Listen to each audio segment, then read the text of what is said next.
Le Ballon d'Or, ce trophée qui récompense les meilleurs joueurs du football chaque année. Tous les plus grands l'ont eu, que ce soit Michel Platini, Ronaldo, Zinedine Zidane, Ronaldinho, Kaka, Cristiano Ronaldo, Lionel Messi. Ils l'ont tous remporté, montrant à quel point ils étaient les meilleurs joueurs de leur époque. Cependant, il y a eu de nombreuses fois où le Ballon d'Or semblait revenir à des footballeurs plus méritants que d'autres et pourtant, ils ne l'ont pas reçu cette année-là. Salut tout le monde, c'est Yvan Prime et aujourd'hui on va parler d'un sujet qui divise les fans de football. Les moments où Lionel Messi n'aurait pas dû gagner le Ballon d'Or. Considéré comme un génie du football, né en 1987 en Argentine, Lionel Messi, désigné par beaucoup comme le plus grand joueur de l'histoire du football. De son 1m70, ce joueur affole les défenses. Avec des dribbles de qualité, sa vision incroyable du jeu et ses passes stratosphériques, il était tellement redoutable que des coachs créaient des stratégies rien que pour lui. Vous avez bien entendu,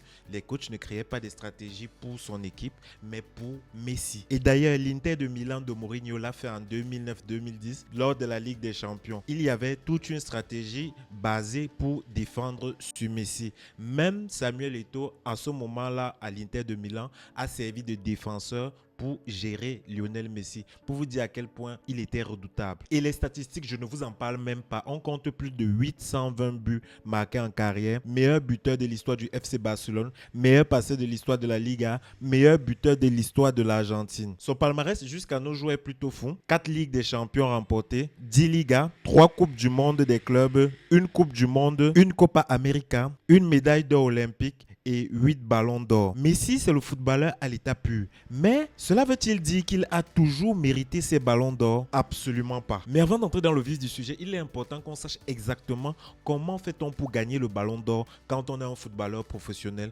évoluant surtout en Europe. En résumé, pour gagner le ballon d'or, il faut avoir de performances exceptionnelles et constantes au cours d'une année, remporter des trophées majeurs avec son club et sa sélection nationale, briller lors des grands matchs et des tournois, bénéficier d'une forte reconnaissance médiatique, évoluer dans les plus grands clubs, en particulier d'Europe, on va pas se mentir, participer à des compétitions prestigieuses. C'est une combinaison de talent, de travail, de succès collectif, de timing qui permet de décrocher ce trophée prestigieux. À présent qu'on sait plus ou moins comment gagner le ballon d'or, entrons dans le vif du sujet. Schneider, le grand oublié. Wesley Sneijder est né le 9 juin 1984 à Utrecht, j'espère que je prononce bien, aux Pays-Bas. Dès son plus jeune âge, il montre un talent exceptionnel pour le football. Il rejoint l'académie de l'Ajax Amsterdam, l'un des clubs les plus prestigieux d'Europe, réputé pour former de grands joueurs. C'est ici que Sneijder affiche son style de jeu, caractérisé par une intelligence tactique et une précision technique rare. En 2002, à seulement 18 ans, il fait ses débuts à l'équipe première. Rapidement, il s'impose comme un élément clé de l'Ajax, remporte plusieurs titres nationaux et attirant l'attention de grands clubs européens. En 2007, Sneijder rejoint le Real de Madrid où il continue de briller. Cependant, c'est avec l'Inter de Milan qu'il atteint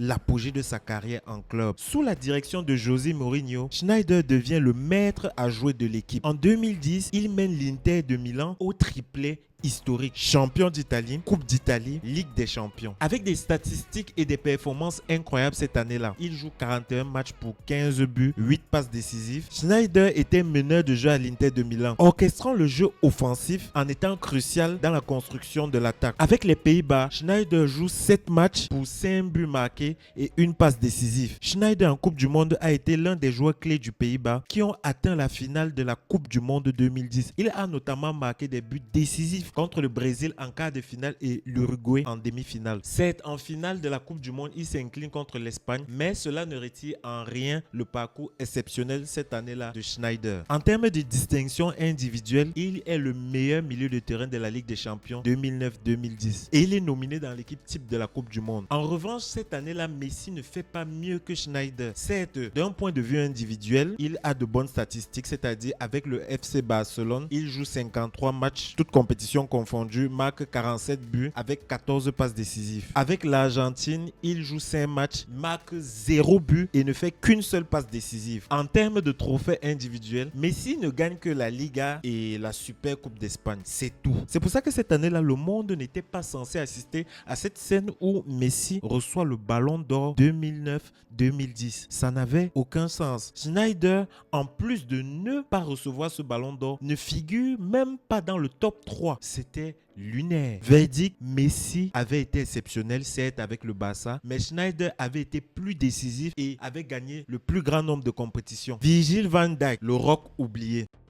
Virgil van Dijk naît le 8 juin 1991 à Breda, aux Pays-Bas. Contrairement à beaucoup de stars du football, il n'a pas été repéré très jeune par les grands clubs. Il commence sa carrière dans un club modeste comme Willem II avant de rejoindre le FC Groningen. C'est ici qu'il commence à attirer l'attention grâce à ses performances solides et son physique impressionnant. En 2013, Virgil van Dijk fait un pas décisif en signant au Celtic Glasgow en Écosse. Avec les Hops, il remporte plusieurs titres et affirme son statut de défenseur de classe mondiale. Ses performances ne passent pas inaperçues et de grands clubs européens commencent à s'intéresser à lui. En 2015, Virgil van Dijk rejoint la Premier League dans le club de Southampton en Angleterre. Il confirme son talent, devenant l'un des défenseurs les plus convoités d'Europe. En janvier 2018, il réalise un transfert record pour un défenseur, signant à Liverpool pour 75 millions de livres sterling. C'est énorme pour un défenseur. Avec les Reds, Virgil van Dijk devient un pilier angulaire de l'équipe. Son leadership, sa capacité à lire le jeu et son calme sous pression transforment la défense de Liverpool. En 2019, il joue un rôle clé dans la victoire de Liverpool en Ligue des Champions. Cette année-là, Virgil van Dijk a connu une année exceptionnelle avec 50 matchs joués, toutes compétitions confondues, pour 6 buts marqués, un chiffre remarquable pour un défenseur central. Rendez-vous compte, c'est un mec qui est censé rester en défense centrale, mais pendant la saison, il a eu le temps de marquer 6 buts. C'est incroyable pour un défenseur. Les tacles et les interceptions de Virgil van Dijk étaient un pilier défensif pour Liverpool, avec une moyenne de 1,9 de tacles réussis et 1,2 d'interceptions par match en Premier League. C'est énorme. Il a dominé les duels aériens avec un taux de réussite de 74,3% en Premier League. Il a fait en sorte que Liverpool n'encaisse pas de but pendant 21 matchs. Incroyable bonhomme. En termes de trophées, il remporte la Ligue des Champions, la Super Coupe de l'UEFA et bien entendu la Coupe du Monde des clubs. La même année, Messi ne remporte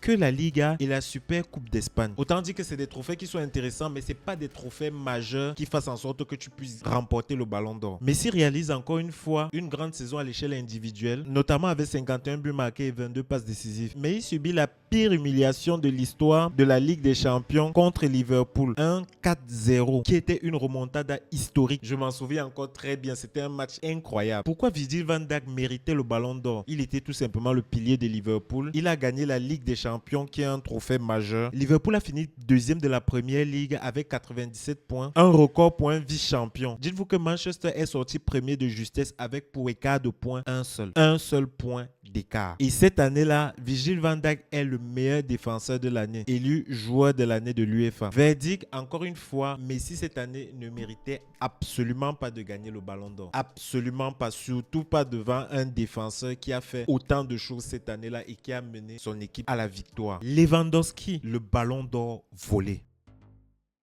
Lewandowski est né le 21 août 1988 à Varsovie, en Pologne. Dès son plus jeune âge, il montre un talent évident pour le football. Mais son parcours n'a pas été sans obstacle. Après la mort de son père, Lewandowski trouve dans le football une échappatoire et une passion qui le pousse à persévérer. Il commence sa carrière professionnelle dans des petits clubs polonais comme ça et ça. Je ne saurais prononcer ce nom de club. Où il se fait remarquer par ses qualités de buteur. En 2010, Lewandowski rejoint le Borussia Dortmund en Allemagne. C'est là qu'il explose véritablement sur la scène européenne. Sous la direction de Jürgen Klopp, il devient l'un des attaquants les plus redoutés du continent. Avec Dortmund, il remporte 2 titres de Bundesliga et atteint la finale de la Ligue des Champions en 2013. Son quadruplé en demi-finale contre le Real de Madrid reste l'un des moments les plus mémorables de sa carrière. En 2014, Lewandowski rejoint le Bayern Munich où il atteint des sommets encore plus élevés. Avec le Bayern, il remporte tout, Bundesliga, Coupe d'Allemagne et même la Ligue des Champions en 2020. Il devient le joueur clé de l'équipe, battant record sur record. En 2021, il dépasse même Gerd Müller en marquant 41 buts en une seule saison de Bundesliga. Un exploit historique. Son style de jeu complet, alliant puissance, technique et intelligence, en fait un attaquant modèle. Et pour cette même année, Lewandowski joue 57 matchs pour 69 buts marqués et 11 passes passes décisives, toutes compétitions confondues. En termes de trophées, il remporte cette année-là la Bundesliga, la Super Coupe d'Allemagne, la Coupe du Monde des clubs et la Champions League. Il est meilleur buteur de l'Europe et de la Bundesliga. Quant à Messi, encore une fois cette année-là, il ne fait pas mieux. En 53 matchs, il marque 43 buts, toutes compétitions confondues. En termes de trophées, il ne gagne que la Coupe du Roi et la Copa América. Verdict, Lewandowski méritait clairement de gagner ce ballon d'or, car cette année-là, Messi n'a pas du tout fait mieux. On parle de Lewandowski qui a pratiquement tout remporté avec son club et qui était le meilleur buteur en ce moment-là. Rendez-vous compte, ce ballon d'or, même Messi reconnaîtra plus tard qu'il appartenait à Lewandowski. Encore une fois, Messi ne méritait absolument pas ce ballon d'or. Absolument pas. Haaland, le phénomène oublié. Erling Haaland, né le 21 juillet 2000 à Leeds, en Angleterre, alors que son père, Alf Haaland, jouait pour le club local de Leeds United. Mais c'est en Norvège, le pays de sa famille, qu'il grandit et commence à jouer au football. Dès son plus jeune âge, il montre des qualités physiques et techniques exceptionnelles. Il rejoint le club de Brein FK, puis Molde FK, où il attire l'attention de l'Europe grâce à ses performances incroyables. En 2019, Haaland rejoint le Red Bull Salzbourg en Autriche et c'est là qu'il explose véritablement sur la scène européenne. Avec Salzbourg, il marque des buts à un rythme effréné, y compris en Ligue des Champions, où il devient la révélation de la compétition. Son triplé contre cette équipe en phase de groupe est un moment marquant qui annonce l'arrivée d'une nouvelle star. En janvier 2020, Haaland rejoint le Borussia Dortmund, où il confirme son statut de superstar. Avec son physique imposant, sa vitesse et son instinct de buteur, il devient l'un des joueurs les plus redoutés d'Europe. En seulement 2 saisons et demie, il marque 86 buts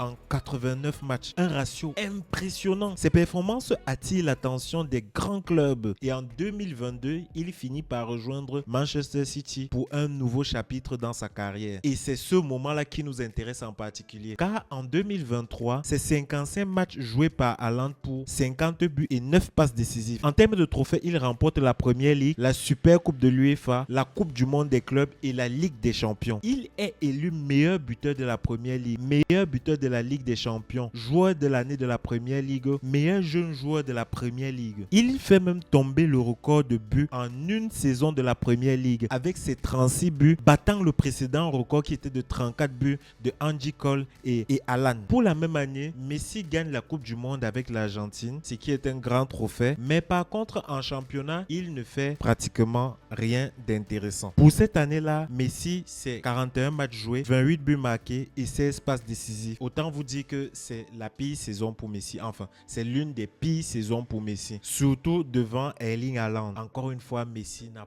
pas fait mieux. Pourquoi Haaland méritait de gagner le Ballon d'Or? Triplé historique avec Manchester, meilleur buteur de la Ligue des Champions et de la Premier League. Et il a même battu un record. Verdict, cette année-là, encore une fois, Messi ne méritait pas du tout le Ballon d'Or. Certes, il a gagné la Coupe du Monde, mais s'il ne fallait que s'en tenir à ça pour avoir le Ballon d'Or, ce que Kylian Mbappé aurait déjà eu le Ballon d'Or, Iniesta aurait eu le Ballon d'Or en 2010, ou même peut-être Paul Pogba aurait pu avoir aussi le Ballon d'Or. Et donc tout cela nous amène à nous demander si le Ballon d'Or est-il vraiment objectif. Même si Messi est une légende absolue, plusieurs fois il a gagné, alors qu'un autre meilleur joueur que lui cette année-là le méritait amplement. En bref, donnez-moi votre avis en commentaire. D'après vous, quel ballon d'or de Messi trouvez-vous le plus injuste qu'il ait gagné? Et surtout, n'hésitez pas à vous abonner pour ne manquer aucune vidéo. Et on se dit à la prochaine pour un sujet intéressant sur le sport.